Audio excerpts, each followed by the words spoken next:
Hello everyone, welcome our next lecture that is motion in plane. अभी तक हमने क्या सीखा? Motion in straight line. Straight line की बात करें तब क्या हुआ था कि जब हम स्ट्रेट लाइन की बात कर रहे थे तो वो या तो आगे की तरफ या फिर पीछे की तरफ ऐसे मूवमेंट थी, आगे पीछे।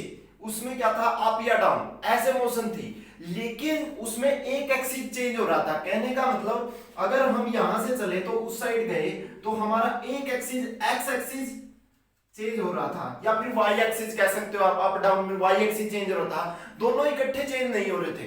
तो वहां पे जो हमने बात की थी motion in straight line that is one. तो मोशन इन स्ट्रेट लाइन की जब हमने बात की थी तो वहां पे एक एक्सिस की बात कर रहे थे कि एक लाइन में हम कैसे कैसे मूव करें, और उससे जो मोशन आती है तो उसकी वजह से हम क्या क्या इफेक्ट होते हैं हमने सीखा। Distance, displacement, acceleration, relative velocity, average velocity. यहाँ पे हमने स्पीड की बात की, वहां पे हमने इक्वेशन ऑफ मोशन की बात की। उसके बाद हमारा कंसेप्ट आया बोन्स-डॉज के रूप में डिफरेंशिएशन और इंटीग्रेशन। यहाँ पे हम सीखेंगे मोशन इन प्लेन। जब हम मोशन की बात करते हैं तो एक मूवमेंट होती है कि अपनी डिस्प्लेसमेंट करना, उसको मोशन कहते हैं। कि एक टाइम पे और दूसरे टाइम पे पोजीशन अगर किसी बॉडी की चेंज हो जाती है, मान लो पहले बॉडी यहां थी फिर यहां पे चले जाती है, वहां तक जाने के लिए उसको हमने कहा मोशन कि किसी टाइम में। तो उसका मतलब क्या हुआ कि बॉडी ने कुछ मोशन की, उसकी स्टेट में चेंज हुआ।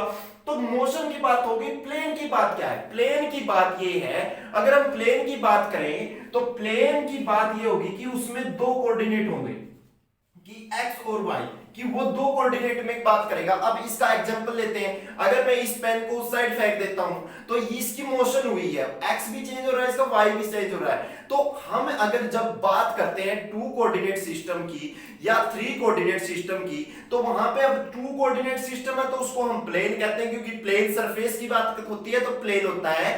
और जब थ्री कोऑर्डिनेट सिस्टम की होती है तब हम क्या कहते हैं कि motion due to space. Space में मोशन हो रही है, तब हम बात करेंगे कि मोशन इन स्पेस। तो यहां पे जब हम मोशन इन प्लेन की बात करते हैं तो वहां पे हमें समझने के लिए दो क्वांटिटी से समझ सकते हैं, स्केलर और वेक्टर से। तो स्केलर हमने सीखा था जिसकी डायरेक्शन नहीं थी, लेकिन यहाँ पे डायरेक्शन होगी, क्योंकि दो डायरेक्शन में कोई पेन है ये ऐसे जा रहा है तो इसकी डायरेक्शन होगी कि ये लेफ्ट जा रहा है, राइट जा रहा है, अप जा रहा है, डाउन जा रहा है, या फिर किस डायरेक्शन में जा रहा है। उस डायरेक्शन को जब हम समझ लेंगे कि इस डायरेक्शन में इसकी मोशन हो रही है तो हम कहेंगे मोशन इन प्लेन। तो वहां उस चीज को समझने के लिए कि वो कैसे होगा उसको हम समझेंगे वेक्टर क्वांटिटी के द्वारा। वेक्टर क्वांटिटी को के बारे में हम आज पढ़ेंगे।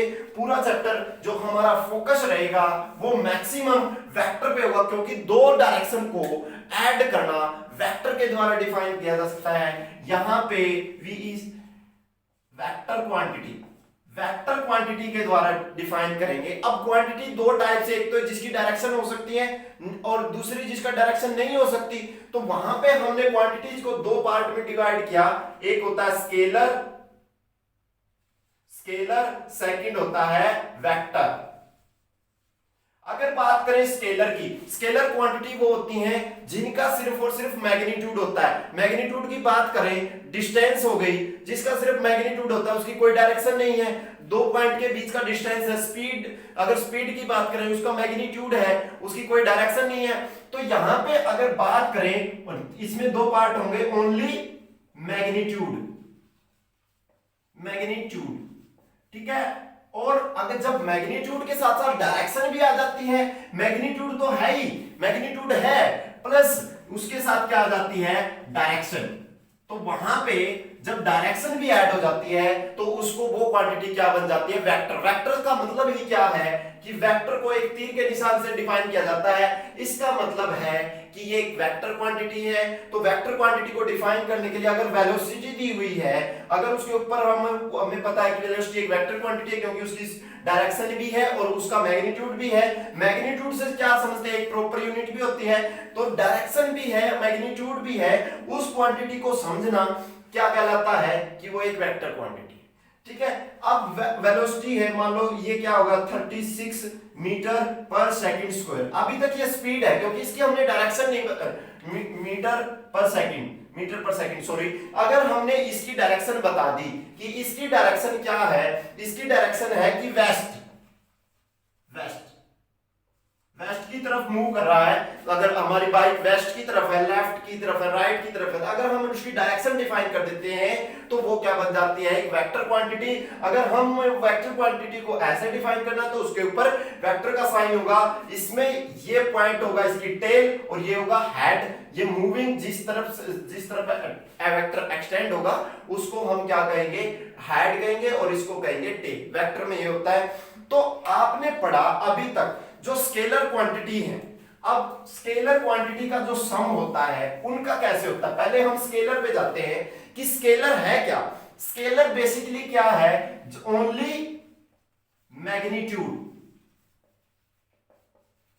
जैसे हम कहते हैं कि हमारे पास इतने केजी चीनी चाहिए, हमें चीनी, आप दुकानदार से आप चीनी लेने जाओगे, वहां पे कहोगे कि 8 किलो चीनी दे, तो नहीं कहोगे वेस्ट के साइड की 8 किलो चीनी दे दो, राइट के साइड की 8 किलो चीनी दे दो, उसकी तो कोई डायरेक्शन नहीं है, तो वो क्वांटिटी है। तो यहां पे अगर हम मास की बात करें 5 केजी, ये क्या है, ये क्या है, एक स्केलर क्वांटिटी है, इसकी कोई डायरेक्शन नहीं है, इसका सिर्फ मैग्नीट्यूड है दैट इज 5, और ये क्या है, इसकी यूनिट जो इसको डिफाइन करने के लिए होती है, एक स्पेशल स्टैंडर्ड जो आपको फर्स्ट यूनिट में हमने बताया था कि कैसे यूनिट होती है, मास की यूनिट क्या होती है, कैसे आती है, ये सब चीजें बातें हो चुकी हैं, लेकिन आपको समझाने के लिए क्या, इसका सिर्फ मैग्नीट्यूड है। अगर बात करें कि अब स्केलर क्वांटिटी को सम कैसे करते हैं, सब्ट्रैक्शन कैसे करते हैं, मल्टीप्लाई कैसे करते हैं, प्रोडक्ट कैसे करते हैं, अगर स्केलर क्वांटिटी है, सबसे पहले अगर हमें स्केलर क्वांटिटी का सम करना है, अगर 2 स्केलर क्वांटिटी है, मान लो एक डिस्टेंस है 5 मीटर और एक कहते हैं कि मास है 3 मीटर, 3 केजी। अगर यहां पे ये 2 क्वांटिटी दी हुई है, कोई कहता है कि इनका सम करो, क्योंकि स्केलर है, क्या स्केलर का सम नहीं हो सकता, हम कहेंगे हो सकता है, लेकिन एक कंडीशन है यहाँ पे कि स्केलर का सम कब हो सकता है। जैसे डिस्टेंस है, ये डिस्प्ले, ये मास है, क्योंकि ये दोनों अलग अलग चीज हैं, इनकी यूनिट सेम नहीं है। जब ये यूनिट सेम ना हो तो स्केलर का सम पॉसिबल नहीं है, ठीक है। हम डिस्टेंस सेम क्वांटिटी का सम कर सकते हैं, क्योंकि वो स्केलर भी है, तो उनका भी हम सिर्फ और सिर्फ तब सम कर सकते हैं जब वो सेम यूनिट हो उन क्वांटिटीज की, वरना हम उनका सम नहीं कर सकते। सिंपल अलजेब्रा रूल यूज होते हैं इसमें, सिंपल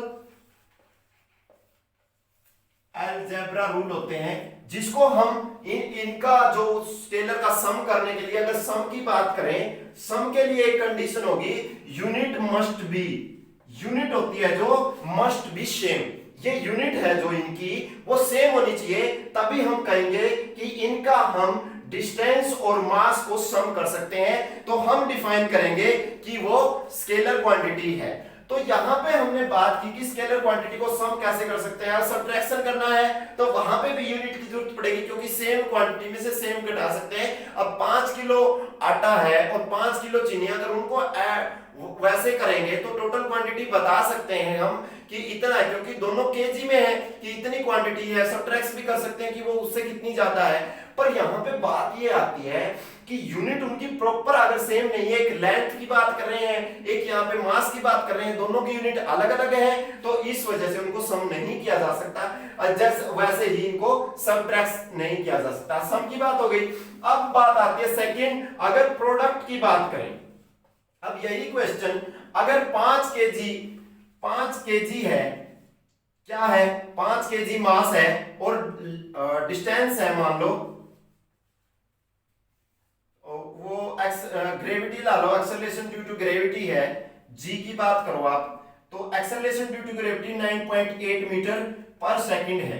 तो अगर कोई ऐसे कहता है कि मास दिया हुआ, एक्सेलरेशन ड्यू टू ग्रेविटी दी हुई है, अगर हम उसका वो निकालना चाहें कि इनका प्रोडक्ट निकालना है, 2 क्वांटिटीज का प्रोडक्ट निकालना है, तो क्योंकि एक्सेलरेशन क्वांटिटी भी एक कांस्टेंट है, ये एक वेक्टर क्वांटिटी नहीं है, तो इसका मतलब क्या हुआ, ये भी स्केलर है। अगर इन दोनों को हम सम या प्रोडक्ट, सम करें या माइनस करें नहीं होंगी, लेकिन प्रोडक्ट हो जाएगा, क्योंकि जब हम प्रोडक्ट करते हैं तो ये दोनों यूनिट को भी प्रोडक्ट कर देते हैं। जो फाइनल यूनिट होती है दैट इज, अगर हम इसकी यूनिट करें, इसकी यूनिट अगर इनकी प्रोडक्ट करें तो m इंटू जी आ जाएगा, that is 5 kg into 9.8 metre square पर सेकेंड, मीटर पर सेकंड स्क्वायर, सॉरी मीटर पर सेकंड स्क्वायर, ये इसका आ जाएगा। तो यहां क्या हो गया 5 kg मीटर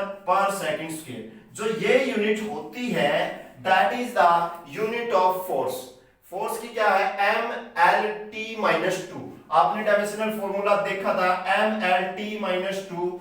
ये डायमेंशनल फॉर्मूला किसका होता है, फोर्स का होता है। तो यहाँ पे मास भी है, यहाँ पे डिस्टेंस भी है और डिवाइडेड बाय टाइम का स्क्वायर। तो यहाँ पे mLt-2 था, तो यहाँ पे हम कह सकते हैं कि एक फोर्स है, तो ये फोर्स बन गया। तो इस तरह से हम कह सकते हैं कि उनकी मल्टीप्लाई होगी जब, तो यूनिट भी मल्टीप्लाई हो जाएंगे, और जब डिवाइड करेंगे तो डिवाइड करने पे उनकी यूनिट भी डिवाइड हो जाएंगी। तो यहाँ पे ये हो गया कि स्केलर क्वांटिटी का प्रोडक्ट किया जा सकता है अगर वो डिफरेंट यूनिट है, लेकिन उनका सम नहीं किया जा सकता अगर उन क्वांटिटीज की यूनिट डिफरेंट है। तो ये यहाँ पे एक मेन हो गया कि स्केलर का आपको हमेशा ध्यान रखना है। अब कोई कह दे हमें, कैसे, कोई एग्जांपल लेते हैं कि मैं 10 मीटर चला और फिर वहां पे पहुंच के मैं वापस 15 मीटर चला, तो वो डिस्टेंस कवर कर ली। कि मान लो एक बॉयज है, एक लड़का है कि वो यहां से चलता है, ठीक है, यहां से इसने स्टार्ट किया, यहां तक वो 10 मीटर चला, ठीक है, यहां पहुंच गया, लेकिन वापस आने के बाद वो यहां जाना उसे फिर 15 मीटर चला, ठीक है। तो यहां से यहां तक का अगर हम स्केलर क्वांटिटी है कि उसकी कोई वेलोसिटी, स्पीड वो नहीं है, डायरेक्शन नहीं है, तो हम क्या करेंगे, यहां से जाते हुए यहां इसको सम करेंगे। सिंपल, क्योंकि मीटर है तो टोटल डिस्टेंस ट्रेवल कितनी आ गई, अगर टोटल डिस्टेंस की बात करें, क्योंकि डिस्टेंस ही है ये, इसकी कोई डायरेक्शन नहीं है, स्केलर है, तो 10 plus 15 is equal to 25 metre. अगर ये बात हम कहें कि यहां से चला वहां पे पहुंच गया, अब यहां पे क्या कहें कि अब ये बताओ कि यहां से चला और वहां पे जाके उसने 5 kg चीनी ले ली, तो उसने टोटल डिस्टेंस है उसका क्या रोल हुआ, क्योंकि ये दोनों क्वांटिटी अलग अलग हैं। अगर हम इसको और इस स्केलर क्वांटिटी को ऐड करें तो वो ऐड नहीं होगी, तो आपको ये ध्यान रखना है।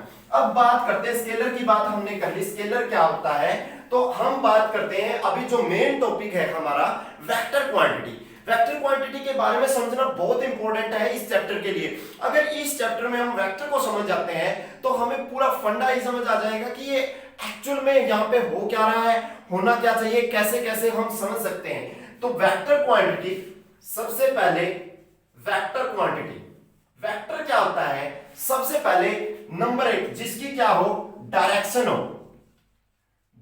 हो, और सेकंड जिसका क्या हो, मैग्नीट्यूड हो, ठीक है। डायरेक्शन भी है और मैग्नीट्यूड भी है। यहां पे हमने बात की कि उसकी डायरेक्शन है, उसका मैग्नीट्यूड है। अब बात करते हैं कि डायरेक्शन किस क्वांटिटीज की होती हैं। बहुत सी क्वांटिटी हैं, जैसे कि वेलोसिटी की बात करें, वेलोसिटी क्या होती है, डिस्प्लेसमेंट अपॉन में टाइम। जब वेलोसिटी दिखाते हैं हम डिस्प्लेसमेंट अपॉन में टाइम, तो डिस्प्लेसमेंट की एक डायरेक्शन होती है कि स्ट्रेट लाइन में उस डायरेक्शन में, वेस्ट डायरेक्शन में, तो उस क्वांटिटी को हम क्या कहेंगे, वेक्टर क्वांटिटी। और जब उसका मैग्नीट्यूड की बात करेंगे कि वेक्टर क्वांटिटी है साथ साथ में उसका मैग्नीट्यूड है, तो हम वहां पे क्या कहेंगे कि वो एक वेक्टर क्वांटिटी। कैसे, जैसे हमें दिया होगा 20 मीटर पर सेकंड स्क्वायर, 20 मीटर पर सेकंड, ये दिया हुआ है इतना वेलोसिटी, लेकिन इसकी डायरेक्शन नहीं देगी टुवर्ड्स साउथ।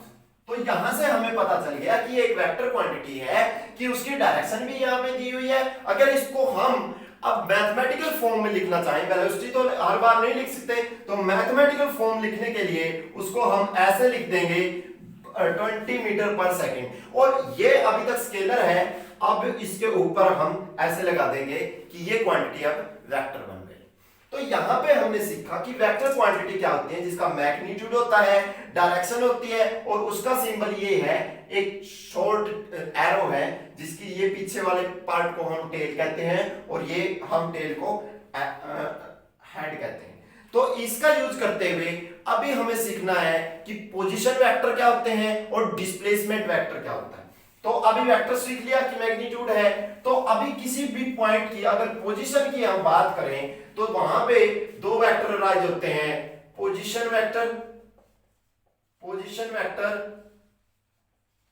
और दूसरा डिस्प्लेसमेंट वेक्टर।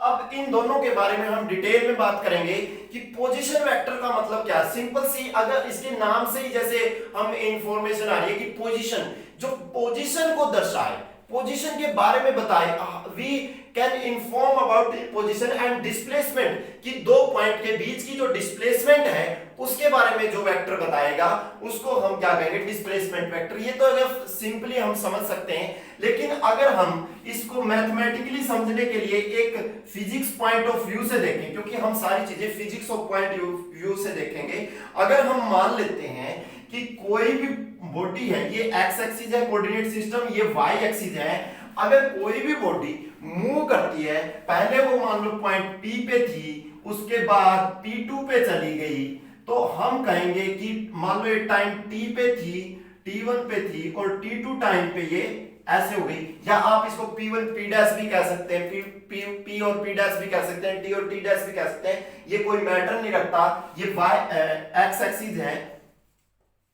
X axis. तो यहां पे हमने क्या किया, ये वाई एक्सिस है, इसको ऊपर ही लिख दें ताकि ये कंफ्यूजन ना रहे कि ये कैसे हो गया। तो यहां पे जब हम पॉइंट P1 से चलेंगे और P2 पे पहुंचेंगे, अब हमें पॉइंट P1 से चलना, P2 पे पहुंचना टाइम पे। अब मान लो हमारा कोई भी पाथ हो, हमें उससे फर्क नहीं पड़ता, अब यहां से हम यहां पे पहुंचे हैं, ऐसा कोई पाथ है P1 से चले और P2 पे पहुंचे, तो जब हम इसकी पोजीशन डिफाइन करेंगे कि अगर हम इसको सेंटर ऑफ ओरिजिन माने कोऑर्डिनेट सिस्टम का, इसको O माने, अगर हम P1 और O को डायरेक्टली स्ट्रेट लाइन से मिला देते हैं तो ये कहता है कि ये इसका पोजीशन वेक्टर है, कि ये इसकी पोजीशन को डिफाइन करता है कि OPP1, यहां पे जो OP1 है ये पोजीशन वेक्टर है, हमने इसको R वेक्टर लिख दिया, या फिर R1 वेक्टर भी लिख सकते हो आप, R1 लिख लो कि चाहे P1 है। और जो P2 को अगर ओरिजिन से मिला दें, यहां से जो OP2 है, OP2 वेक्टर, यहां पे ये R2 मान लेते हैं हम, इसको हमने मान लिया R2 वेक्टर है। जो R1 और R2 वेक्टर हैं, ये इन पॉइंट के पोजीशन वेक्टर हैं कि वो सेंटर से जो ओरिजिन मानना है, जहां पे कोऑर्डिनेट 0 0 होते हैं, वहां से P1 तक जो भी उसकी पोजीशन है स्ट्रेट लाइन से अगर मिलाते हैं तो ये वेक्टर है जो ये कहलाता है पोजीशन वेक्टर, क्योंकि इसकी डायरेक्शन है स्ट्रेट लाइन उस साइड, तो हम कहेंगे कि ये इसका एक पोजीशन वेक्टर है। अगर हम बात करें यहां से जाने के लिए, यहां से कि हमने कहा कि हम P1 टू चेंज हो गए P2 से, इसको हम क्या कहेंगे, पोजीशन वेक्टर, कि ये जो वेक्टर है ये बताता है कि इसकी पोजीशन क्या थी एट पॉइंट P1 और एट पॉइंट P2। आगे इसके बारे में बताएंगे कि पोजीशन वेक्टर को डिफाइन कैसे करते हैं, मैथमेटिकली कैसे करते हैं। अभी हम बेसिकली ग्राफिकल समझ लें कि ग्राफिकल पोजीशन वेक्टर और डिस्प्लेसमेंट वेक्टर क्या है। तो यहां पे पोजीशन वेक्टर हो गया। अब अगर बात करें हम डिस्प्लेसमेंट वेक्टर की, डिस्प्लेसमेंट वेक्टर क्या है, अगर हम डिस्प्लेसमेंट वेक्टर की बात करें, जब हम P2 से गए P2, तो उसकी डिस्प्लेसमेंट क्या होगी, P2 माइनस P1, तो ये जो P2 माइनस P1 है, ये जो वेक्टर है P2 माइनस P1, यहां से यहां गए तो P2 जो पोजीशन थी उसमें से हमने P1 माइनस किया, हेड पॉइंट पे जो पोजीशन थी उसमें से P1 किया, तो वो जो पोजीशन है हम उसको कहेंगे, मान लो हम इसको मान लेते हैं R वेक्टर। तो R वेक्टर जो है वो एक डिस्प्लेसमेंट वेक्टर है। तो R vector that is P2 P1, इसको आर वेक्टर कहेंगे। और आर वेक्टर निकलता कैसे है, तो आर वेक्टर कैसे निकलतेगा, जो पोजीशन उसकी R2 जो पोजीशन है उसकी P2 पे माइनस पोजीशन एट P1, तो यहां पे हम कहेंगे पोजीशन P2 पे क्या है इसकी R2 है माइनस R1, तो R2 माइनस R1, तो इसको R21 भी कह देते हैं कई बार। तो that is the position vector, कि हम इनको जब इन वेक्टर को जब इसमें से ये माइनस कर देंगे तो हमारा ये वेक्टर आ जाएगा। क्यों, अब उसकी पोजीशन फाइनल ये थी, इसमें से ये पोजीशन कम कर दी। और ये रूल आपको आगे भी समझ आएगा कि मैं इस रूल से आपको बताना क्या चाहता हूं कि पोजीशन डिस्प्लेसमेंट वेक्टर क्या है इन दोनों का जब हम माइनस कर देते हैं। वेक्टर के लिए हमेशा ध्यान रखें उसके ऊपर एक वेक्टर का साइन जरूर लगाएं, इसके बिना वेक्टर अधूरा है। तो प्लेन इन मोशन में हम जब मोशन एक्स वाई एक्सिस में या जेड एक्सिस के साथ भी करेंगे तो वहां पे हम सीखेंगे कि पोजीशन क्या होती है और डिस्प्लेसमेंट क्या होती है, ठीक है। और इसके बारे में हम आगे से प्रॉपर्टीज ऑफ वेक्टर की, वेक्टर की प्रॉपर्टीज क्या होती हैं, वेक्टर में क्या क्या चीजें होती हैं। सबसे पहले अगर हमारे पास कोई वेक्टर है, वेक्टर की नोटेशन हमने दे दी कि मान लो ये ए वेक्टर है, इसको हम ए वेक्टर कहेंगे क्योंकि इसकी ये हेड है और ये टेल है, उसकी एक डायरेक्शन होगी, तो हम कहेंगे कि ये वेक्टर ए है, ठीक है। अब हम अगर दो वेक्टर लेते हैं, मान लो हमने एक बी वेक्टर और ले लिया, ये ए वेक्टर था, और एक ये बी वेक्टर ले लिया, बी वेक्टर ले लिया, इसकी हेड है और इसकी टेल है, तब कब कहेंगे कि दोनों वेक्टर सेम है या इक्वल ऑफ वेक्टर। सबसे पहले इक्वल वेक्टर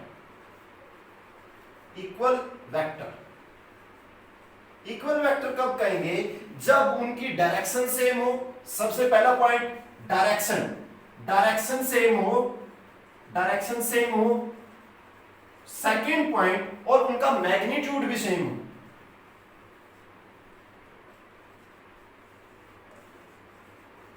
अगर दोनों वेक्टरों की डायरेक्शन भी सेम है और वेक्टर की मैग्नीट्यूड भी सेम है तो हम कहेंगे कि वो वेक्टर क्या है, इक्वल वेक्टर। अब बात करते हैं कि उसको देखेंगे कैसे कि दोनों वेक्टर सेम है। दोनों की टेल से टेल मिला देंगे और डायरेक्शन उस पैरेलल डायरेक्शन में, अब मान लो इस वेक्टर को इस डायरेक्शन में मूव करवाएंगे और इसके ऊपर ले जाएंगे। अगर दोनों वेक्टर एक दूसरे के ऊपर आ जाएं सेम डायरेक्शन में, सेम पैरेलल मूव करवाने पे, तो वो क्या कहलाएंगे, इक्वल वेक्टर। इसको ऐसे देख जा सकता है। अब बात करते हैं ये इक्वल है, अगर यही वेक्टर डिफरेंट डायरेक्शन में हो, अगर एक वेक्टर की डायरेक्शन ये है दूसरे की ये है, कहने का मतलब दो वेक्टर पैरेलल नहीं है। अगर वो पैरेलल हैं और उनका मैग्नीट्यूड सेम है, ये वेक्टर थे दोनों पैरेलल थे, एक डायरेक्शन में थे, पैरेलल थे, तो वो क्या था, इक्वल वेक्टर थे। अगर बात करें अनइक्वल वेक्टर में क्या होगा, ये दोनों वेक्टर हैं, अगर ये दो वेक्टर एक दूसरे के साथ पैरेलल नहीं है या फिर उनकी डायरेक्शन अलग है तो उसको क्या कहेंगे हम, अनइक्वल वेक्टर। तो यहां पे मान लो ये सी वेक्टर है, तो A vector not equal to C vector, but A vector यहां पे क्या है, A vector equal to B vector, that is, और बी भी सी के इक्वल नहीं है, तो B vector not equal to C vector. यहां पे हम यही चीज देखेंगे कि वेक्टर है जो वेक्टर, वो उसकी क्या है, डायरेक्शन और मैग्नीट्यूड दोनों, यही चीज देखनी है। शुरू में हम कैसे उन वेक्टर को देखते हैं। अब बात आती है, हमने कहा था कि वेक्टर जिसकी डायरेक्शन होती है और क्या होता है कि उनका मैग्नीट्यूड होता है। एक चीज हो रहा है जो वेक्टर में हमेशा होती है कि ये law of vector addition and parallelogram law of vector addition, ये एडिशन के दो लॉज हैं जिनको फॉलो करते हैं, उनको मैं अभी बताऊंगा कि वो लॉज क्या होते हैं। उसके बारे में हमने इक्वल वेक्टर पढ़ लिया। अब कोई वेक्टर दे रखा है, अगर उसको किसी भी कांस्टेंट क्वांटिटी से, कांस्टेंट उससे मल्टीप्लाई किया जाए तो वो वेक्टर कैसे उसका मैग्नीट्यूड चेंज होता है। मान लो ए वेक्टर है, अगर उसको हम लैम्डा से मल्टीप्लाई करते हैं, ए वेक्टर को अगर इसको हम लैम्डा से मल्टीप्लाई करते हैं इस ए वेक्टर को, और मान लो ए डैश वेक्टर आता है इसको मल्टीप्लाई करने से, तो ये वेक्टर क्या कहलाया जाएगा, सेम डायरेक्शन में होगा, सेम डायरेक्शन, ठीक है। बट आपको एक ध्यान रखना है, ये लैम्डा शुड बी पॉजिटिव। अगर लैम्डा पॉजिटिव, लैम्डा कोई रियल नंबर है, रियल नंबर है 2 3। अब इसका एग्जांपल ले लेते हैं। मान लो ए वेक्टर दे रखा है, ए वेक्टर दे रखा है, ए वेक्टर दे रखा है ये। अगर हमें ए डैश निकालना है, ए डैश, और लैम्डा दे रखा है 5, तो 5 ए वेक्टर, तो 5 टाइम्स हो गया ए वेक्टर का। तो हर वैल्यू है जो इसकी 5 टाइम्स हो गई, लेकिन उसकी डायरेक्शन क्या रही, सेम। अगर ये -5 से, अगर ए डैश वेक्टर है, जो ए डैश वेक्टर है, अगर ए डैश वेक्टर को मैं -5 मल्टीप्लाई बाई ए वेक्टर कर देता हूं, तो इसकी डायरेक्शन क्या हो गई, अपोजिट। अपोजिट, तो अपोजिट होगी। अब भी ये क्या हो गया, ये दोनों वेक्टर क्या है, एक दूसरे के पैरेलल नहीं है। तो हमने ध्यान रखना है कि जो ये लैम्डा है इसकी डायरेक्शन चेंज कर देगा, तो इसके साथ हमें ये ध्यान रखना है कि नेगेटिव साइन उसकी डायरेक्शन को चेंज ना करे। तो लैम्डा हमेशा हम पॉजिटिव रखें, ताकि हमें मल्टीप्लाई करने में सही समझ आए कि मल्टीप्लाई का मतलब क्या हो गया। ये मल्टीप्लाई ऑफ वेक्टर हो गया। अगर बात करें हम कि मल्टीप्लीकेशन ऑफ टू वेक्टर्स, अगर टू वेक्टर्स की मल्टीप्लाई करते हैं तो उनकी मल्टीप्लिकेशन से जो वेक्टर आएगा वो हमेशा ही, उसकी बाद में बात करेंगे। अब मल्टीप्लिकेशन की हमने, मान लो v वेक्टर वेलोसिटी वेक्टर था, उससे टाइम से मल्टीप्लाई किया, तो टाइम एक वेक्टर नहीं है, ये तो कांस्टेंट है, मतलब स्केलर है, इसकी कोई डायरेक्शन नहीं होती। तो यहाँ पे जो ये आएगा इसका आंसर, ये क्या होगा, एक वेक्टर क्वांटिटी होगा। अगर वेक्टर का मल्टीप्लाई स्केलर से करते हो तो हमेशा क्या आता है, ये आपको ध्यान रखना है। इसके बारे में डिटेल में भी बताएंगे कि वेक्टर वेक्टर कैसे मल्टीप्लाई होते हैं, कैसे होते हैं, वो सारी चीजें बताएंगे। फिलहाल सोच लेते हैं कि जब वेक्टर मल्टीप्लाई स्केलर होता है, स्केलर मल्टीप्लाई होता है, तो वहां से आंसर वेक्टर ही आता है। ये पॉइंट, ठीक है, हमने वेक्टर की बात कर दी। अब बात करते हैं एडिशन ऑफ टू वेक्टर, वो भी कैसे, ग्राफिकल मेथड। अब वेक्टर का क्या है, एडिशन। हमने स्केलर का एडिशन देखा, अब वेक्टर का एडिशन देखने के लिए हमें क्या ध्यान रखना है कि एडिशन, मान लो ए वेक्टर दे रखा है, ठीक है, ए वेक्टर दे रखा है इस डायरेक्शन में, ठीक है, और बी वेक्टर दे रखा है इस डायरेक्शन में। तो इन दोनों वेक्टर का अगर हमें टोटल निकालना है, a plus b vector, a vector plus b vector, अगर इसको हम r कह देते हैं, अगर वो निकालना है तो वो क्वेश्चन है कि वो कैसे निकलेगा। इस चीज को समझने के लिए हम सबसे importantly a plus b vector की बात करेंगे यहाँ पे, कि a प्लस बी कैसे निकलेगा। वहां यहाँ पे दो लॉ सीखेंगे, that is the triangle law of vector addition, vector addition, ठीक है, triangle law of vector addition. और दूसरा parallelogram laws of vector addition, ठीक है, ये दो लॉ सीखने हैं हमें, ट्रायंगल लॉ और क्या है, parallelogram law of vector addition. Parallelogram law की भी बात करेंगे। सबसे पहले हम बात करते हैं triangle law of vector addition. तो यहां पे हम फर्स्ट लिख लेते हैं कि triangle law of vector addition. Triangle law का मतलब सीखना है कि यहाँ पे क्या है, ट्रायंगल। ट्रायंगल का मतलब सबसे पहले ये है कि वहां पे एक ट्रायंगल बनेगा, ट्रायंगल लॉ। उससे हम सीखेंगे कि ट्रायंगल लॉ का एडिशन कैसे होगा। वेक्टर, दो वेक्टर का सम करेंगे, यहाँ पे 3 का भी कर सकते हैं, 4 का भी कर सकते हैं, वो डिपेंड करेगा। मैं आपको सिखाऊंगा कि 3 का 4 का ट्रायंगल लॉ से कैसे यूज कर सकते हैं, और पैरेललोग्राम लॉ का यूज भी कर सकते हैं जब वेक्टर ऐसे हम मिलाते हैं। तो इसमें सबसे इंपॉर्टेंट मैं आपको सिखाऊंगा कि मान लो हम 2 वेक्टर का सम करते हैं, कि ट्रायंगल लॉ से सम ऑफ 2 वेक्टर करते हैं, सम ऑफ 2 वेक्टर। अगर हम बात करते हैं सम ऑफ 2 वेक्टर, 2 वेक्टर का सम करना है, अगर हम उसकी बात करें, मान लो हमें एक वेक्टर दिया गया है a, उसकी डायरेक्शन है ये a वेक्टर दिया गया है, ये इसकी टेल है और ये इसका हेड है। अगर बात करें वेक्टर b की, b वेक्टर, इसकी ये हेड है और ये इसका टेल है, ये दिया गया। अब इनका a प्लस बी निकालना, मान लो r कह देते हैं उसको, r vector a plus b vector. अब आपको इसमें एक इंपॉर्टेंट बात देखनी है, इसकी डायरेक्शन उससे इस डायरेक्शन है, जो इनका रिजल्टेंट होगा उसकी डायरेक्शन क्या होगी वही हम निकालते हैं कि triangle law of vector addition से। ये बहुत इंपॉर्टेंट लॉ है, बहुत जगह यूज होता है जब भी हम वेक्टर निकालते हैं, दो वेक्टर का सम करते हैं, 3 में भी 4 में भी कहीं पे भी यूज कर सकते हो। आप ट्रायंगल बनाते हो, सबसे इंपॉर्टेंट बात है कि ट्रायंगल बनाना है, और सबसे इंपॉर्टेंट बात है जब आप ट्रायंगल बनाते हो तो ट्रायंगल बनाएंगे कैसे वो भी आपको सिखाते हैं कैसे।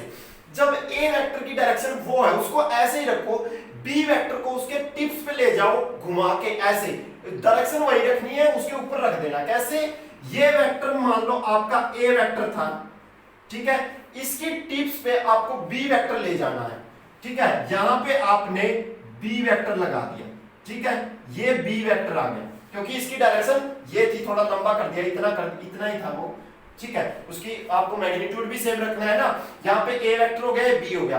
अगर हमें सी वेक्टर निकालना है, that is the resultant vector या आर वेक्टर, वो क्या होगा, यहां से आपने हेड के ऊपर टेल रखा और हेड होगा यहाँ, आपका रिजल्टेंट वेक्टर की डायरेक्शन क्या होगी, यहां से स्टार्ट होगी, टेल से टेल और हेड से हेड, ये हो गया। ये जो डायरेक्शन है इसकी ए वेक्टर की, ये दोनों का क्या है, सम है, that is R vector, that is comes from A. तो ये जो वेक्टर है ये आर वेक्टर है, इस वेक्टर का और इस वेक्टर का सम है। इसके बारे में पढ़ेंगे कि ए और बी एक्चुअल में आर की वैल्यू आएगी कितनी, वो भी हम आगे सीखेंगे। पर अभी के लिए ये है कि जो triangle law of vector addition है, इन दोनों को ऐड करने के लिए इनके हेड से टेल, टेल से हेड और हेड से हेड का जो होगा और टेल से टेल का जो मिलेगा वो क्या होगा, रिजल्टेंट वेक्टर होगा। ये हो गया हमारा triangle law of vector addition. अभी बात आती है, कोई कहता है कि दो वेक्टर थे अगर 3 आ जाए क्या ट्रायंगल लॉ से कर सकते हैं, दैट इज इंपॉर्टेंट, बहुत इंपॉर्टेंट ये है कि क्या 3 से कर सकते हैं, 4 से कर सकते हैं। हम कहेंगे कि कितने भी वेक्टरों कर सकते हैं, पर आपको एक ध्यान रखनी है, पहले सम दो का ही करके करना पड़ेगा। 2 का सम करके तीसरा आ जाएगा, तीसरे का सम करके चौथा आ जाएगा। तो हम ऐसे कर करके निकाल सकते हैं कि वेक्टर लॉ कैसे अप्लाई होगा। अब हम करते हैं कि हमारे पास 3 वेक्टर हैं, सम ऑफ 3 वेक्टर। अगर हम सम ऑफ 3 वेक्टर की बात करें, 4, 5 तो अपने आप निकाल लोगे आप। तो यहां पे मान लो इसकी डायरेक्शन थी, ये था ए वेक्टर और ये था मान लो कोई बी वेक्टर, और उसके बाद कोई मान लो उसके बाद भी कोई ऐसा था सी वेक्टर। ये ऐसे कोई वेक्टर दिया गया है। अगर हमें इन तीनों वेक्टर्स का सम करना है तो उसके लिए हम क्या करेंगे, ए को ऐसे रखो पहली डायरेक्शन, बी को यहां से स्टार्ट किया दूसरी डायरेक्शन बी वेक्टर, और सी को यहां से स्टार्ट किया तीसरी डायरेक्शन सी वेक्टर। तो ये ऐसे बन गया। अब आप कहोगे कि ट्रायंगल कहां बना, उसको भी बनाते हैं, और इसको टेल को आप इससे जब मिला दोगे हेड को हेड से, तो ये क्या हो जाएगा, ये इसका रिजल्टेंट हो जाएगा, जो फाइनल रिजल्टेंट हमें निकालना है। अब हम इसको आर नहीं देंगे नाम, हम इसको मान लो कुछ भी दे देते हैं, एम दे देते हैं, एम वेक्टर। अब हमें एम वेक्टर निकालना है, ये ए वेक्टर है, ठीक है, इसकी डायरेक्शन ये है, इसकी ये है, इसकी है। अब आपको पहले 2 वेक्टर लो और वही मेथड अप्लाई करो कि इसकी टेल से इसकी ये मिला दो हेड, ये ऐसे मिल गया, ये रिजल्टेंट वेक्टर हो गया आपका आर। ये क्या होता है, इन दोनों का सम, क्योंकि यहां से टेल हेड से हेड मिला, तो ये ए वेक्टर प्लस बी वेक्टर आ गया आर की वैल्यू। तो यहां से जो आर वेक्टर आया तो वो आ गया ए वेक्टर प्लस बी वेक्टर, ठीक है। अब आप इस ट्रायंगल में जाओ, एक ये वेक्टर है, इसकी टेल है, ये हेड है, इसकी टेल है और ये हेड है, वही मेथड बन गया। और यहां पे जो ये हेड से हेड टेल से टेल, तो ये रिजल्टेंट आ गया। तो इन दोनों का रिजल्टेंट प्लस ये क्या आ जाएगा, ये वेक्टर आ जाएगा। तो आप सिंपल अगर एम वेक्टर निकालोगे तो क्या होगा, ये ए प्लस बी मतलब आर वेक्टर, जो आर वेक्टर है, प्लस ये क्या है सी वेक्टर, तो दोनों का सम हो जाएगा। तो यहां से जो m की वैल्यू आएगी वो r क्या है, a plus b vector, a vector plus b vector plus c vector, तो यहां से जो m की वैल्यू आ जाएगी m वेक्टर की, वो a vector plus b vector plus c vector. तो यहां से हम ट्रायंगल का सिंपल सम कर सकते हैं, सम ऑफ 3 वेक्टर 4 वेक्टर। अगर कोई वेक्टर ऐसे होता, कोई ऐसा भी वेक्टर होता, अगर हमें ये रिजल्टेंट निकालना होता तो उसके अंदर m प्लस मान लो ये d होता, तो ये n वेक्टर होता। तो n वेक्टर यहां से क्या आ जाता, m vector plus d vector. d vector simple हो गया ना। m वेक्टर क्या है, a plus b plus c, a vector plus b vector plus c vector plus d vector. ठीक है, तो ये आ जाता आपका n वेक्टर। तो यहां से आप सीख सकते हैं सम ऑफ 3 वेक्टर का यूज कर करके या सम ऑफ ट्रायंगल लॉ का एडिशन का यूज करके आप क्या निकाल सकते हो, वेक्टर एडिशन निकाल सकते हो। अब बात आती है वेक्टर एडिशन, हमने ऐसे कर लिया कि टेल से टेल, हेड से हेड। अब parallelogram law of vector addition क्या होता है, अगर उसकी बात करते हैं, उसमें भी हम दो को जोड़ते हैं और उनका यूज करके हम 3 निकाल सकते हैं, 4 का निकाल सकते हैं, रिजल्टेंट निकाल सकते हैं। तो वो एक इंपॉर्टेंट फैक्टर है कि उसका यूज कहां पे होते हैं, ये वेक्टर एडिशन। अगर हम बात करें सेकंड लॉ की, that is parallelogram, parallelogram law of vector addition. Parallelogram से समझ आ रहा है, ट्रायंगल था उसमें, इसमें पैरेललोग्राम का मतलब है पैरेलल, दो पैरेलल लाइन होगी, उसके अकॉर्डिंग हम उसका वेक्टर एडिशन करेंगे। आपको ध्यान रखना होगा पैरेलल लाइन किसकी होती है, पैरेलल क्वाड्रेटर होता है जो, उसकी जो लाइनें होती है वो पैरेलल होती हैं। तो आप सबसे पहले सिंपल आपको समझना है, ऐसे कोई चीज बनी होगी, ऐसी कोई, इसमें दोनों लाइन एक दूसरे के पैरेलल है, तो इस जो ये पैरेललोग्राम है, इसमें जब पैरेलल लाइन होगी और उसमें जब वेक्टर का एडिशन करेंगे तो उसको कहेंगे parallelogram law of vector addition. यहां पे हम वैसे ही दो वेक्टर ले लेते हैं, पर यहां पे वहां पे कंडीशन क्या थी कि हेड को टेल से और हेड को टेल से, मतलब टेल के ऊपर हेड रखोगे, टेल के ऊपर हेड रखोगे, ऐसे मूव करोगे कि टेल टू हेड मूव करना, आपको ध्यान रखना है ये चीज। सर्कुलर मोशन, वो जो मोशन है वो भी आपको ध्यान रखनी है कि टेल टू हेड मूव करोगे। तो यहां पे आपने मान लो ए वेक्टर मान लिया, ये ए वेक्टर है, और ये बी वेक्टर की डायरेक्शन मान लो, ये आपको किसी ने दे दी कि ये बी वेक्टर है, ये वाला, ये बी वेक्टर है, इसकी डायरेक्शन ये है। अगर इन दोनों वेक्टर्स को हमें सम करना है तो वो हम कैसे कर सकते हैं, using parallelogram law of vector addition. यहां पे क्या होगा, आपको ध्यान रखना है, दोनों की टेल से टेल मिलाओ, सेम डायरेक्शन में मूव करवा के, इसको ऊपर ले जाओ या इसको नीचे ले आओ, टेल से टेल ऐड करवाओ। आपके पास ए वेक्टर क्या था, आपके पास, आप इसको कुछ भी मान लो, आप ऐसे मान लो या ऐसे मान लो, आप इसको ए भी मान लो या बी भी मान लो, मैं इसको बहुत आसान बना देता हूं। मान लो ये आपका कोई है बी वेक्टर और ये आपका कोई है ए वेक्टर, ठीक है, ये आपका ए वेक्टर है, ठीक है।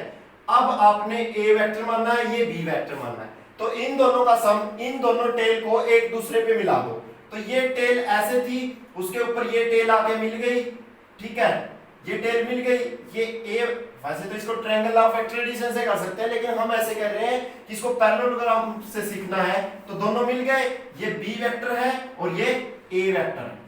आपको सिर्फ एक ध्यान रखना है, इसका मान लो इतना सा मैग्नीट्यूड है, अगर हमें ध्यान रखना है कि इसको हम सोल्व कैसे करेंगे, पैरेलल कैसे बनाएंगे पैरेललोग्राम, आपको इस लाइन के पैरेलल एक लाइन खींचनी है जो इसी एंगल पे झुकी हो, जो ये एंगल है, इसी एंगल पे आपको एक वर्चुअल लाइन खींचनी है।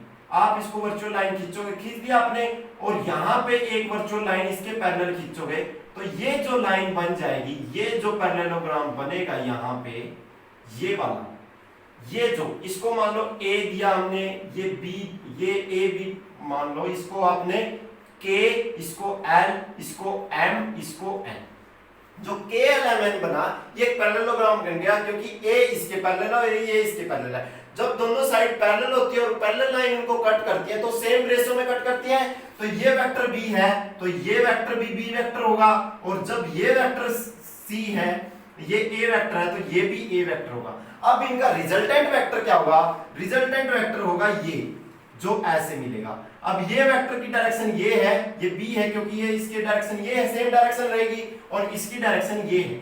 आप किसी भी ट्रायंगल का यूज करके ट्रायंगल ला लगा के इसका सम निकाल सकते हो। देखो ये डॉट्स यहां से चल के यहां पहुंचा और यहां इसका, तो ये क्या लाइन आ गई, रिजल्टेंट आर। तो आपको ध्यान रखना है आर, आर क्या आएगा, ट्रायंगल ला क्या कहता है कि जब दोनों की हेड के ऊपर टेल और टेल के वर्चुअली दिखाया ना हमने, असल में तो ये है क्योंकि ये पैरेलल है तो सेम वेक्टर हो जाएगा। तो कहने का मतलब आर क्या आ जाएगा, ए वेक्टर प्लस बी वेक्टर। अब इसमें बात ये आ जाती है कि हमने अगर इसकी डायरेक्शन इसकी बजाय नेगेटिव डायरेक्शन हो तब आप क्या करो। नेगेटिव डायरेक्शन अगर दे रखी है तो हम ये जो पैरेलल लाइन खींची है हमने, जो ये ऊपर वाली लाइन खींची है, मान लो ए वेक्टर नेगेटिव डायरेक्शन में है या बी वेक्टर हमारा नेगेटिव डायरेक्शन में है, तो हम क्या करेंगे, उसकी वजह से डाउनवर्ड खींचेंगे। मान लो हमारा ए वेक्टर नेगेटिव डायरेक्शन में है तो ए क्या हो जाएगा, यहाँ पे ए वेक्टर क्या हो जाएगा माइनस, तो यहाँ पे जो वैल्यू आएगी आर वेक्टर, जो हम इसका रिजल्टेंट निकाल लेंगे, तो बी वेक्टर ये यहाँ पे इसकी डायरेक्शन ये हो जाएगी, तो B vector minus A vector, तो आर की वैल्यू जो आएगी B vector minus A vector. अगर डायरेक्शन अपोजिट आ जाती है तो हम पैरेललोग्राम लॉ का यूज करके अपोजिट डायरेक्शन में भी वेक्टर निकाल सकते हैं। तो ये मेथड था कि parallelogram law of vector addition कैसे कैसे सम करता है। इसमें भी वैसे हमने रिजल्टेंट निकाल दिया, अगर थर्ड वेक्टर दे रखा है तो उसके रिजल्टेंट को उसके ऊपर ले जाएंगे, पर मोस्ट कन्वीनियंट इंपॉर्टेंट हमारे लिए ये भी होगा और वो भी होगा, अंडर अलग अलग डिफरेंट पोजीशन पे हमें जहां जरूरत होगी हम यूज कर लेंगे। बेसिकली इन दोनों लॉज को वेक्टर फॉलो करेंगे। जब इन दोनों लॉ को कोई भी चीज फॉलो करती है वो वेक्टर होती है और कोई इन दोनों लॉ को फॉलो नहीं करता। तो इसके लिए हम बात करेंगे कि कैसे कैसे ये वेक्टर एडिशन होगा। और अब बात करते हैं कि इस जो वेक्टर एडिशन वेक्टर की है उनकी प्रॉपर्टीज क्या है।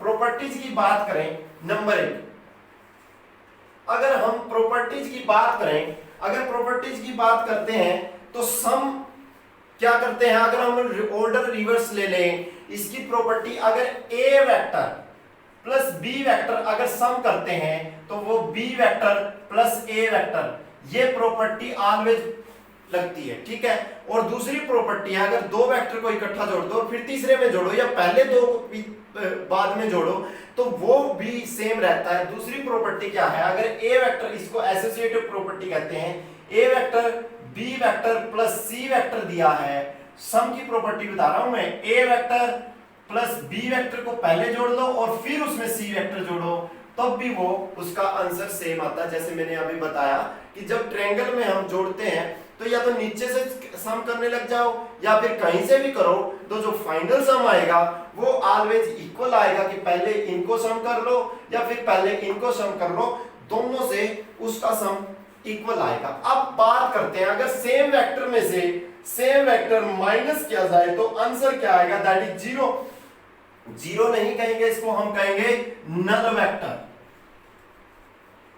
ठीक है। इसको हम कहेंगे कि नल वेक्टर। नल वेक्टर का फिजिकल मीनिंग क्या है, नल वेक्टर आप ऐसे समझो कि आप कहीं इनिशियल पोजीशन से चले और फाइनल पे पहुंच गए, फिर वापस आए वहां से और वहीं पे आ गए, तो आपका जो वेक्टर है और डायरेक्शन है वो जीरो है, ना आपकी डायरेक्शन है, क्योंकि आप वहीं थे वहीं रह गए, तो डायरेक्शन भी नहीं है और आपकी क्या है, ना कोई पोजीशन चेंज हुई, तो वहां पे जो वेक्टर है that is the position vector, ठीक है। अगर हम बात करें कि नल वेक्टर को अगर किसी वेक्टर में ऐड करें तो उसकी पोजीशन पे भी फर्क नहीं पड़ता, अगर नल वेक्टर को किसी कांस्टेंट से मल्टीप्लाई करें, किसी से मल्टीप्लाई करेंगे तो भी वो फर्क नहीं पड़ता अगर हम तो डायरेक्शन उसकी नहीं दिखाते हैं, ठीक है। ये तो हो गया एडिशन की फॉर्मूले। अगर हम सब्ट्रैक्शन की बात करें, हमने सब्ट्रैक्शन की प्रॉपर्टी करनी है, ये सम की थी, अब हम सब्ट्रैक्शन की करें। क्या A vector minus B vector is equal to B vector minus A vector होता है? कोई पूछे तो क्या होता है? बिल्कुल नहीं होता, क्योंकि a माइनस बी की जो डायरेक्शन है वो b माइनस ए की नहीं होगी। क्यों? क्योंकि ये अपोजिट डायरेक्शन में होंगे। यहाँ पे a की डायरेक्शन में से b की डायरेक्शन माइनस हुई है, तो आप कह सकते हो, जैसे हम एग्जांपल दें कि ये a वेक्टर है और ये आपने b वेक्टर दे दिया, मान लो b वेक्टर है, तो अगर आप रिजल्टेंट निकालोगे तो उसकी डायरेक्शन, मान लो सी वेक्टर है, इसकी डायरेक्शन ये है, आप देख रहे हो इसकी डायरेक्शन ये है, बट ये क्या है, ए प्लस बी वेक्टर। अगर आप ए माइनस बी वेक्टर की डायरेक्शन की बात करो तो बी माइनस बी वेक्टर इस डायरेक्शन में, ठीक है। अगर माइनस बी वेक्टर ये हो जाएगा क्योंकि बी डायरेक्शन है तो इसकी अपोजिट डायरेक्शन माइनस बी। अब जो रिजल्टेंट वेक्टर होगा उसकी डायरेक्शन ये होगी, that is c vector, that is a vector minus B vector. तो यहां पे इसकी डायरेक्शन इसके बिल्कुल अपोजिट है, किसी एंगल पे है, 90 डिग्री पे है। तो यहां पे आप कह सकते हो कि दो वेक्टर का जब हम सम करेंगे, माइनस करेंगे, यहां पे आपकी कोई प्रॉपर्टी ऐसी नहीं, सिंपल सम उनका इक्वल हो। और एसोसिएटिव की भी बात करें, जैसे a प्लस बी माइनस सी, अगर यहां पे बात करें a प्लस बी में ऐसे ऐड करें हम, a प्लस बी ऐसे ऐड करके माइनस सी करें, या फिर इज इक्वल टू आप a माइनस बी माइनस सी इकट्ठा करें, a माइनस बी माइनस सी, यहां पे भी आपका प्रॉपर्टी अप्लाई हो जाएगी a माइनस बी माइनस सी। ये प्रॉपर्टी आपकी ऑलवेज पॉसिबल है कि आप अगर ऐसे दिखाना चाहो तो उसके अंदर से माइनस साइन आप निकाल सकते हो। अगर आप यहाँ पे ये ब्रैकेट नहीं लगाते तो यहाँ पे ये प्रॉपर्टी डिस्ट्रीब्यूटिव होती है कि आप इसको अंदर ले जा सकते हो। ये बात हुई कि नेगेटिव की, आपने सम कर लिया, प्रोडक्ट कर लिया, माइनस वेक्टर की बात कर ली। उसके बाद हमने वेक्टर एडिशन की बात कर ली है। अब हमने वेक्टर एडिशन की बात कर ली, सब्ट्रैक्शन की बात कर ली। आपको एक लाइव एग्जांपल लेते हैं कि triangle law of vector addition काम कैसे करता है, क्या कोई हमारी जनरल लाइफ में भी ऐसा होता है। अब आपको एक बात बताते हैं कि कोई भी, मान लो आप सड़क पे जा रहे हो और बारिश हो रही है और साथ में हवा चल रही है, कोई आपसे पूछे कि आपको छाता किस डायरेक्शन में करना चाहिए ताकि आपके ऊपर बारिश ना लगे। मान लो ये बारिछ हो रही है, ऐसे इस डायरेक्शन में बारिश हो रही है, ठीक है, और इसकी स्पीड है मान लो 35 मीटर पर सेकंड। इस स्पीड से आपकी बारिश गिर रही है और हवा है जो वो 25 मीटर पर सेकंड की स्पीड से हवा चल रही है। अगर 25 मीटर पर सेकंड की स्पीड से, मान लो ये आपकी बारिश है, वेलोसिटी ऑफ रेन लगा लो इसे वेलोसिटी ऑफ एयर, ठीक है, वीए लिख दिया मैंने। वीए है मान लो 25 मीटर पर सेकंड और वेलोसिटी ऑफ रेन है वो क्या है 35 मीटर पर सेकंड। कोई आपसे पूछे कि ये जो रेन है हवा की वजह से आपकी तरफ आएगी, जनरली होता है ना, अगर सामने से हवा जाए हमारे ऊपर, हम भीग जाते हैं सारे, तो हम अगर ऊपर छाता रखेंगे तो छाता पीछे जाएगा। लेकिन हम क्या करेंगे, छाते को पीछे रखने की बजाय हम क्या करेंगे, छाते को सामने रखेंगे। किस एंगल पे रखेंगे, यही वेक्टर एडिशन बताएगा कि कैसे हम रिजल्टेंट निकालेंगे। वो डायरेक्शन देखने के लिए हम, बहुत इंपॉर्टेंट है। मान लो हम इस, यहाँ पे आप पैरेललोग्राम लॉ की बात करोगे, रिजल्टेंट क्या होगा, ये होगा, और इसको आर वेक्टर कहेंगे। आर वेक्टर क्या होगा, इस वेक्टर का और इस वेक्टर का दोनों का सम होगा। तो हम करेंगे कि जो टोटल सम आएगा, जो आर वेक्टर है, आर वेक्टर, अगर पैरेललोग्राम लॉ की बात करें तो हम उसका लॉ का यूज करके ये क्या बन जाएगी, ये इस डायरेक्शन में हो जाएगी, ये वी ए वेक्टर बन जाएगा, और ये क्या है, वी आर वेक्टर है ही। तो v r vector plus v a vector क्या आ जाएगा, आर वेक्टर। पैरेललोग्राम लॉ यही तो कहता है कि जब वर्टिकली डाउनवर्ड मान लो ये था, तो ये जो, ये देखो ऐसे, तो इन दोनों का, इसकी डायरेक्शन ये है, यहाँ पे ये, इसकी डायरेक्शन ये हो गई क्योंकि नीचे आ रही है एयर बारिश, तो यहाँ पे गिरेगी और यहाँ पे आ जाएगी। आप समझने की कोशिश करो, बारिश ऐसे गिर रही है और हवा ऐसे चल रही है, ये बारिश गिर रही है, हवा ऐसे चल रही है, तो ये बारिश क्या है, जो ये ऐसे गिर रही है, ऐसे बारिश गिर रही है, तो हवा इसको इस साइड खींचेगी तो ये ऐसे गिरेगी, और जब हम यहाँ खड़े होंगे तो हमारे जो कपड़े हैं वो भिगो देगी। तो उसके लिए हम क्या करेंगे, ये छाते को हमारे को थोड़ा टेढ़ा करेंगे, वो किस एंगल पे करेंगे वो भी बताएंगे।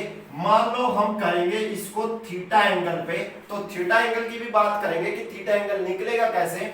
तो यहाँ पे जो हम एंगल की बात करेंगे तो रिजल्टेंट क्या हो गया, v a vector plus v r vector. अगर रिजल्टेंट की आर का मैग्नीट्यूड निकालें, जब वेक्टर का मैग्नीट्यूड निकालते हैं इसका स्क्वायर प्लस इसका स्क्वायर का स्क्वायर रूट, किसी का भी मैग्नीट्यूड निकालते हैं तो क्या पे आर वेक्टर का मैग्नीट्यूड क्या आएगा, दो जो कि है 25 का स्क्वायर प्लस 35 का स्क्वायर, ठीक है, और उसका स्क्वायर।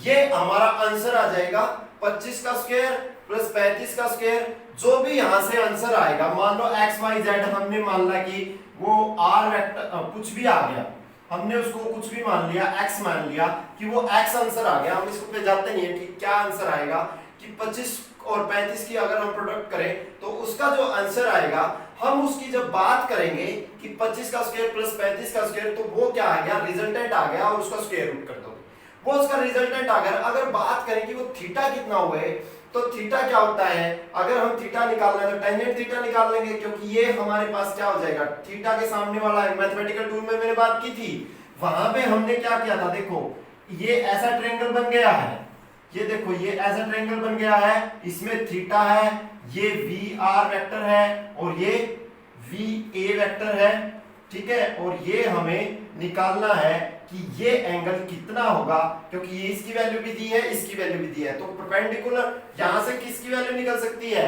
देखो थीटा के सामने वाला क्या होता है, परपेंडिकुलर, और थीटा के साइड वाला बेस, तो सामने वाला परपेंडिकुलर है और दूसरा बेस है, तो टेंजेंट थीटा यहां से अगर हम निकालने की कोशिश करें तो टेंजेंट थीटा आ जाएगा वी आर, जो भी वैल्यू हम लिखेंगे, वी आर क्या है, वी आर यहाँ पे 35 डिवाइडेड बाय यहाँ पे आ जाएगा 25। तो यहां से जो थीटा आ जाएगा, इसको टेंजेंट इनवर्स लिख जाओगे, जैसे आपने ट्रिग्नोमेट्री में पढ़ा होगा थोड़ा बहुत कि 25 इसका इनवर्स निकाल देंगे और ये एंगल आ जाएगा, मान लो कुछ भी आ जाए, कितनी भी डिग्री आ जाए वो आपको देखना है। इसके लिए तो इतनी डिग्री आ जाएगी यहाँ पे कि टेंजेंट इनवर्स आप इसका लोगे तो थीटा की वैल्यू ये आ गई। तो ये जो एंगल आएगा उतने एंगल पे आपको आपका छाता वर्टिकली डाउनवर्ड करना पड़ेगा। मान लो ये बारिश गिर रही है, तो बारिश के सामने ऐसे जो ये एंगल है, मान लो ये आ जाता 20 डिग्री, तो 20 डिग्री आपको आपका छाता झुकाना पड़ेगा, इसके साथ 20 डिग्री एंगल बने तब आपको बारिश नहीं लगेगी। अगर आप पूरा भी झुका दोगे तब भी बारिश लगेगी, अगर ऐसे झुकाओगे तो वो एक डायरेक्शन आ जाएगी जब आपको बारिश नहीं लगेगी। उसके बाद हम पढ़ेंगे कि इस वेक्टर को असल में कैसे समझते हैं, that is the resolution of vectors. Resolution of vector motion in plane के अंदर नेक्स्ट लेक्चर में करेंगे। इसके लिए इतना ही, आप इस बारे में जो भी डाउट है आप पूछ सकते हैं। Thank you so much.